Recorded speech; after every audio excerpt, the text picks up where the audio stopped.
Hey, I have something very interesting to talk about regarding what I announced in yesterday's video. If you don't know, now I am going to be streaming simultaneously on YouTube and Twitch. It's called simulcasting, it's called multi-streaming. You can call it many things. Streaming at the same time, I don't know.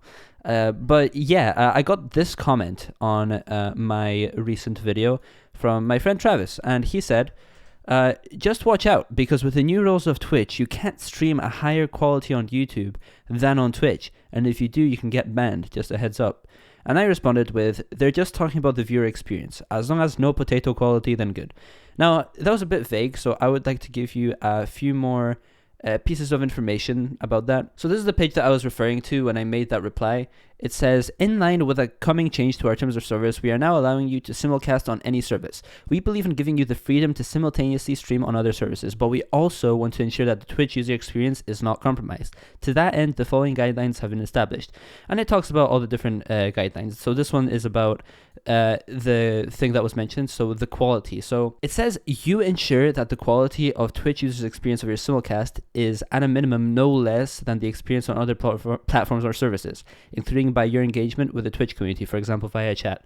So I don't know about you, but this wording that happens on this website, it's very general. It's in a more overall sense. So I just want to clear up this kind of reply that I made, because that's kind of what I understood by it. Initially, what I wasn't sure about is if I'm streaming with a 6,000 kilobit per second bitrate on Twitch and a 10,000 kilobit per second bitrate on YouTube, which is technically better quality, but YouTube's encoding causes that stream to overall be worse, or look worse, look a bit softer, look a bit blurrier, which it does. Is that bad? Like does that count as a worse experience on Twitch compared to YouTube? Because I personally think that 1080p streams look better on Twitch compared to YouTube, just from experience watching both streams. So again, here's the bullet point, and what I understand from this is Twitch just wants to make sure that the quality on Twitch of your simulcast, of your stream, isn't like significantly worse than your YouTube stream or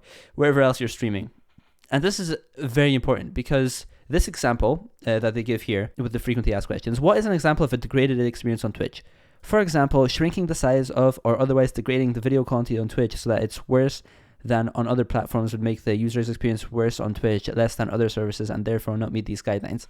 Have a closer look at this would make the user's experience on Twitch less. I would argue that most people can't really tell the difference, and if they can, they don't really care about the difference between like 1080p at 6,000 kilobits per second and 1080p at 10,000 kilobits per second. It's just not important.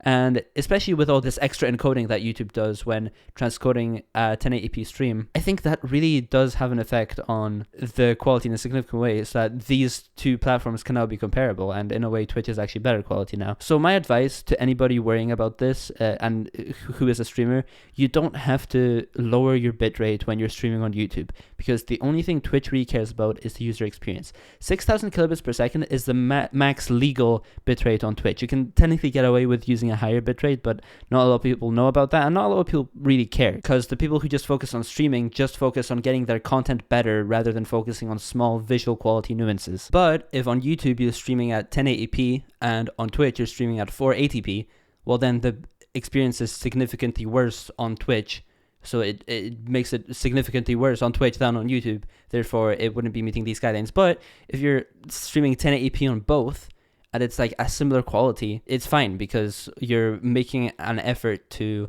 stream at a good quality on both platforms. You know, I think that's what they really care about here. And it takes a lot of reading in between the lines, but that's kind of what I've gathered from this. This is just my opinion. So going back to this reply that I wrote to Trav, they're just talking about the viewer experience. As long as no potato quality, then good. It really is true. Like, the viewer experience is what is the most important, because if the viewers aren't happy on Twitch, then they're going to move to other platforms. So Twitch just wants to make sure they're happy. So use your brain, think about what realistically is going to make a big difference, and don't worry about semantics, like whether or not your bitrate is like slightly higher on YouTube, or even like a lot higher, you know, because YouTube's encoding just does such a big difference to the visual quality of live streams, whereas on Twitch it doesn't really. Like on Twitch, streams look better because they're closer to the like what you're sending out from OBS, you know? I hope you found this video useful. I'm sorry for this kind of technical garbage that I'm kind of using to make content. More horror games, more streams, more like gaming stuff in the future, probably tomorrow. And yeah, I'll see you guys later. Goodbye.